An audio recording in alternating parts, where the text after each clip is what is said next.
Bob Seidemann, who joined the counterculture scene in the mid-1960s in San Francisco, where he produced indelible photographs of rock and roll powerhouses like Janis Joplin and the Grateful Dead, and who years later indulged his childhood love of airplanes by creating a series of portraits of aviation pioneers, died on November 27 at his home in Vallejo, California. He was 75. His wife, Belinda Seidemann, said the cause was complications of Parkinson's disease. Mr. Seidemann, a one-time photographer's assistant in Manhattan, headed to San Francisco in his early 20s. He hung out at Lawrence Ferlinghetty's City Lights bookstore, attended concerts at the Fillmore Auditorium and the Avalon Ballroom, and became a partner in a poster company that featured his photographs. He thought of himself as a hipster, not a hippie, and was attracted more to the musicians than their music. In 1966 he met Dave Getz, the drummer for Big Brother and the Holding Company, who had been a part-time cook at the Old Spaghetti Factory Cafe, a renowned restaurant. Our friendship was his first ticket into knowing Big Brother, Janis, and then the Dead and all the others, Mr. Getz said in an email. Mr. Getz introduced him to Ms. Joplin, the group's lead singer, and soon after that Mr. Seidemann photographed the group at rehearsals. But it was a session the next year at his studio that produced his most memorable picture of her. The plan was for Ms. Joplin to pose topless except for a velvet cape over her shoulder and strings of beads around her neck. The shoot was about to end when Ms. Joplin profanely declared that she wanted to strip off the rest of her clothes. In the resulting picture, which became a popular poster, she was looking intensely at the camera, one breast exposed. Mr. Seidemann took the Grateful Dead, for whom he held the title of art director for a while, to Daly City, California, south of San Francisco, for a shoot. The 5 band members, all dressed in black, stood in the middle of a suburban street of look-alike houses, their faces illuminated eerily by light reflected from mirrors pointed at them by assistants. To Mr. Seidemann, they looked like mutant transplants from Jupiter, fresh out of their flying saucer, according to A Long Strange Trip, Inside the History of the Grateful Dead, 2002, by Dennis McNally. Mr. Seidemann left San Francisco for England in 1968, disenchanted with unrest in the United States. He lived for a while at the home of Eric Clapton, whom he had met backstage at a concert in San Francisco. After a year or so, Mr. Clapton's manager asked Mr. Seidemann to create the cover for an album by the unnamed supergroup Mr. Clapton had formed with Steve Winwood, Ginger Baker, and Rick Gretsch. Technology and innocence crashed through the tatters of my mind, Mr. Seidemann recalled on his website. Only a thread of an idea. Something I couldn't see. Something out there beyond my vision.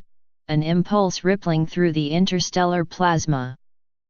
The vision crystallized when he spotted Sula Goskin, a 12-year-old girl, 14 according to some accounts, on an underground train. He asked if she would pose for the album cover, and she responded by asking if she would have to take off her clothes. Mr. Seidemann said she would, gave her his card and asked her to call him in the hope that he would be able to get her parents' permission. Sula turned out to be too shy to be Mr. Seidemann's model, so her 11-year-old sister, Mariera, asked to do it. Her parents agreed she was glorious sunshine, Mr. Seidemann wrote. Botticelli's Angel, the picture of innocence. He called the resulting picture of her, holding the model of a spaceship, Blind Faith.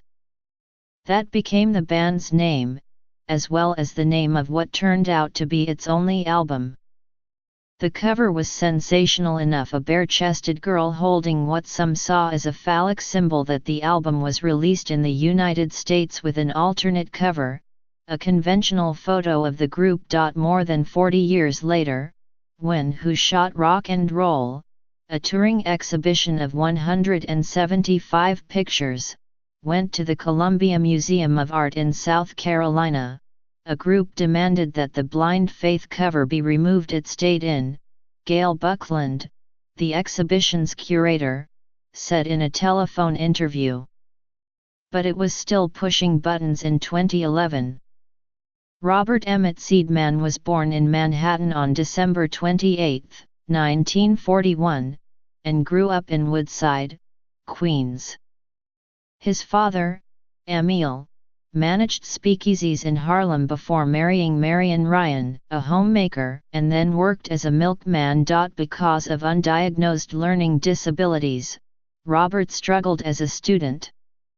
He graduated from the Manhattan High School of Aviation Trades, a vocational school, now called Aviation High School, but did not attend college. A delivery job for a photo lab in Manhattan led to a job as an assistant to the photographer Tom Caravaglia.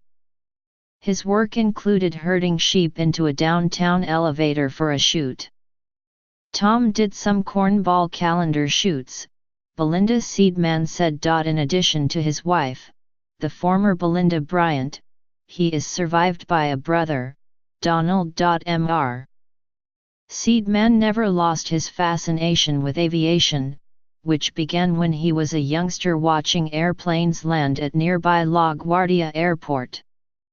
Years after he had established himself as a rock photographer, it became his main subject. From 1985 to 2000 he produced portraits of test pilots like Chuck Yeager and Tex Johnson, military heroes like James H. Doolittle, who led a group of B-25s on bombing raids of Tokyo and other Japanese cities in April 1942, and Ben Rich, the project chief for Lockheed Aircraft's design of the F-117A stealth fighter. He traveled to military bases, to the aircraft carrier Nimitz and to the Boeing plant in Everett, Wash. He also photographed aircraft, some in flight and some that had crashed long ago. Of the thousands of photographs he took for the lengthy project, called The Airplane as Art, Mr. Seidemann produced boxed sets of 302 prints, some of which included the signatures of 75 of his subjects. Airplanes represent an ancient, primal dream made real, to fly, he told Collectors Weekly in 2015. The essence of the original desire to fly was, I believe, aesthetic. All subsequent uses of flying machines are byproducts. I look upon the machines themselves as objects of art, a result of the creative process.